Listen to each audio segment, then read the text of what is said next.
Finally आपला मासा fry झालेला आहे। तर या व्हिडिओमध्ये आपण पाहणार आहे की मासे फ्राय कसे करायचे। तर खूप काही टिप्सही भेटणार आहे। तर हा व्हिडिओ तुम्ही शेवटपर्यंत प्लीज पहा, तुम्हाला काही टिप्स भेटतील, त्यामुळे तुमचा मासा जो आहे तो नॉर्मल बनणार नाही, खूप टेस्टी आणि रेस्टॉरंटसारखा बनेल। तर तुम्हाला पाहताना समजते की किती छान कलरही आलेला आहे आणि थोडाफार असा ज्यूसी असा आपला मासा तयार झालेला आहे। तर हा मासा कसा बनवायचा आपण या व्हिडिओमध्ये पाहूया। तर प्रथम आपण 1 किलो मासे घेतलेले आहेत, स्वच्छ कट करून धुवून मी प्लेटमध्ये घेतलेले आहेत। याला आपण आता मॅरिनेशनसाठी ठेवायचे आहे। मॅरिनेशनसाठी आपण हे मासे मी टॉवेलने थोडे टॅप करून पुसूनही घेतलेले आहेत। आता यामध्ये आपण 1 चमच हळद मिक्स करणार आहे आणि इथे मी जी पेस्ट घेतलेली आहे अद्रक लसूण आणि लसूणची जी पात असते ना, तेही मी मिक्सरला फिरवून अद्रक लसूणची पात असं मी पेस्ट घेतलेली आहे। जर तुमच्याकडे लसूणची पात नसेल तर तुम्ही अद्रक लसूणची पेस्टही ॲड करू शकता। 1 किलो मासे असल्यामुळे मी 1 पूर्ण लिंबू वापरणार आहे। जर तुम्हाला जास्त आंबट खाऊ वाटत नसेल तर तुम्ही अर्धा लिंबूही वापरू शकता। तर आता मी लिंबू पिळून घेते, पूर्ण माशावरती आपण पिळून घेतोय। आता हा सर्व जो मसाला आहे आपण सर्व माशांना एक एक करून लावून घेणार आहे आणि 15 ते 20 मिनिटं आपण मॅरिनेशनसाठी ठेवणार आहे। त्यामुळे एक खूप छान टेस्ट येते। अद्रक लसूण पेस्टमुळे तर मासा खूप छान लागतो। तर इथं मी सर्व माशांना पेस्ट लावून घेतली आहे, हळद लावून घेतलेली आहे आणि मीठही लावून घेतलेलं आहे। 1 चमच आपण मीठ यूज केलेलं आहे। तर आता मी हे ठेवून देते 15 ते 20 मिनिटासाठी। साईडला आपण माशाला लावणारा जो मसाला आहे तो तयार करूया। 1.5 चमच लाल तिखट, चुटकीभर मीठ घेतलेलं आहे, कारण की आपण माशांना ऑलरेडी मीठ लावलेलं आहे, त्यामुळे थोडंसं मीठ। ही जी मी आता वाटीमधली पेस्ट ओतली ती धणे, जिरे आणि थोडेसा लसणाची पात होती आणि ही जी कोथिंबीर आहे ती मी मिक्सरला फिरवून घेतलेली आहे, कारण की आपल्याला आणि हा गरम मसाला सर्व वाटून घेतल्यामुळे काय होतं माशाला सर्व लागलं जातं। आणि यानंतर आपण थोडं पाणी करून हे सर्व वाटण जे आहे ते एकत्र करून त्याचं असं थोडंसं बॅटर बनवून घेणार आहे। थोडं करून आपण पाणी ॲड करायचं आहे। डायरेक्ट जास्त पाणी ॲड करायचं आहे ना, डायरेक्ट जास्त पाणी ॲड केलं तर काय होईल की थोडंसं पातळ बनेल किंवा खूपच वेगळं बनेल की आपल्याला वापरताही येणार नाही। त्यामुळे थोडं करून आपण पाणी ॲड करणार आहे आणि सर्व चम्मचच्या साहाय्याने मिक्स करणार आहे। तर इथे आपली पेस्ट म्हणजे जे बॅटर आहे ते तयार झालेलं आहे। यालाही आपण साईडला ठेवून घेऊया। आपण कोटिंगसाठी बेसनचं पीठ वापरणार आहे। तुम्ही तांदळाचं पीठ किंवा रवा जरी वापरला तरीही चालेल। मी इथे बेसनच्या पिठामध्ये चुटकीभर मीठ आणि अर्धा चमच गरम मसाला वापरलेला आहे। हे सर्व मिक्स करून हेही आपण बाजूला ठेवणार आहे। इथे करेक्ट 20 मिनिट झालेला आहे। मासे पूर्ण मॅरिनेट झालेले आहेत। तर आपण एक माशाला आपण जो मसाला तिखट मसाला केला होता तो लावून घेणार आहे आणि पीठ ही कोटिंगसाठी लावून घेणार आहे। तर इथे एक मासा घ्यायचा आणि हाताच्या साहाय्याने जसं व्हिडिओमध्ये दाखवते त्याप्रमाणे आपण माशाला पूर्ण मसाला लावून घ्यायचा आहे। काही लोक पिठामध्ये हे मसाले ॲड करतात, तसं केल्यामुळे काय होतं की पूर्ण माशाला जो हा मसाला आहे तो लागला जात नाही आणि ते कोटिंग तेलामध्ये असं फक्त ते तळलं जातं आणि पूर्ण मासा आहे तो एक्साइट होतो। त्यामुळे तुम्ही हे अशाच प्रकारचे मसाले करून घ्या। यानंतर बेसनच्या पिठामध्ये आपण थोडंसं असं घोळून घेणार आहे। पूर्ण बेसन पिठामध्ये दाबून आपण त्याला लावणार आहे। जास्त प्रेस करायचं नाही आहे, थोडं प्रेस करायचं आहे आणि त्यांच्या कडांनाही आपण पीठ लावून घेतोय।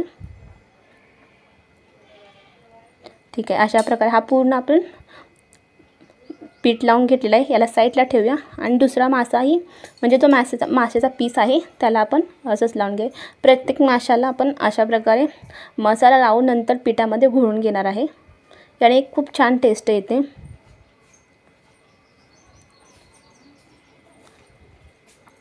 तर पूर्ण माशाला मी मसाला लावलेला आहे। आता यानंतर आपण पिठामध्ये घोळून घेऊया।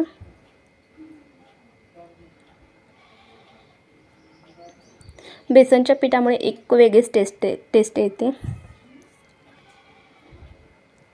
आता अशाच प्रकारे मी बाकीच्या सर्व माशांना मसाला आणि पीठ लावून घेणार आहे।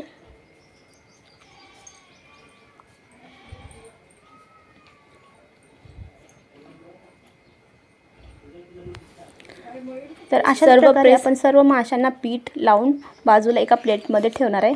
इथे मी ठेवलेले आहे. असे केल्याने काय होतं की आपल्याला फ्राय करताना जास्त टाईम लागत नाही.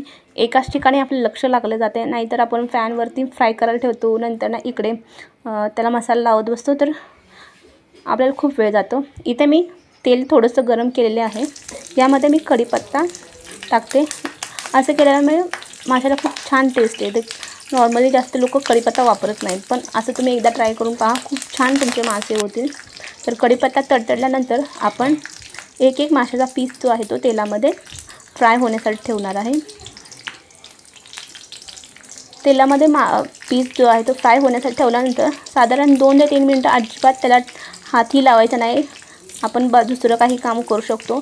नंतर 2 ते 3 मिनटानंतर आपण तो पलटून घ्यायचा आहे. प्रथम इथे सर्व मासे जे आहेत ते एक एक करून ठेवून देते. मी जास्त करून असं कडेने प्रथम मासे ठेवते आणि जर लागले तर मध्ये ठेवते, कारण की जो पॅन आहे तो हा म्हणजे माझा जो पॅन आहे तो म्हणजे सेंटरला जास्त गरम होतो, त्यामुळे मी अशा प्रकारे ठेवलं आहे. जर तुमचा पॅन सेंटरमध्ये जास्त गरम होत नसेल तर तुम्ही सेंटरलाही फिश ठेवू शकता. पण हा पॅन जो आहे तो थोडा जुना आहे, त्यामुळे साईडलाच मी मासे ठेवलेले आहेत. आता इथे 2 ते 3 मिनटं करेक्ट झालेले आहे. तुम्ही इथे साईडला टायमर लावूनही ठेवला तरीही चालेल. तर पहा, एका साईडने आपण फ्राय झाले का चेक करणार आहे. तर पहा, आपण एक चम्मच आणि चाकू घेतलेला आहे आणि तो पलटून आपण एक एक मासा पलटून ठेवणार आहे. अशाच प्रकारे सर्व मासे आपण फ्राय करून घेणार आहे. तर मी पलटले आहे. पलटल्यानंतर 2 मिनटं फक्त आपण हे फ्राय करून घ्यायचं आहे. खूपच छान वास येतो आहे. खूप म्हणजे खूप छान. असं वाटतं आहे की असं गरम पीस आपण असं सुकाही खाऊ शकतो, पण तसं नाही करता येणार, कारण की आपली अजून एक बॅच बाकी आहे, तीही आपल्याला फ्राय करायची आहे.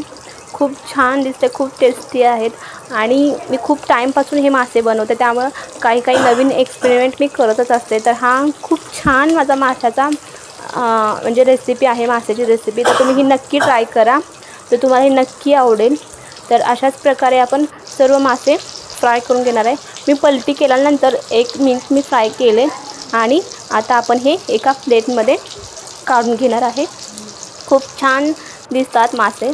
तर पहा, आता तुम्हाला जर वाटत असेल की कसं चेक करायचं शिजले की नाही, असा चाकू घ्यायचा आणि आतमध्ये प्रेस करायचा. इझिली जात असेल तर समजायचं की आपला मासा फ्राय झालेला आहे. तर थोडं पलटी करून मी तुम्हाला दाखवते. मासे खूप छान भाजले आहेत दोन्हीही साईडने आणि आपला जास्त मसालाही चिटकून नाही राहिला पॅनला.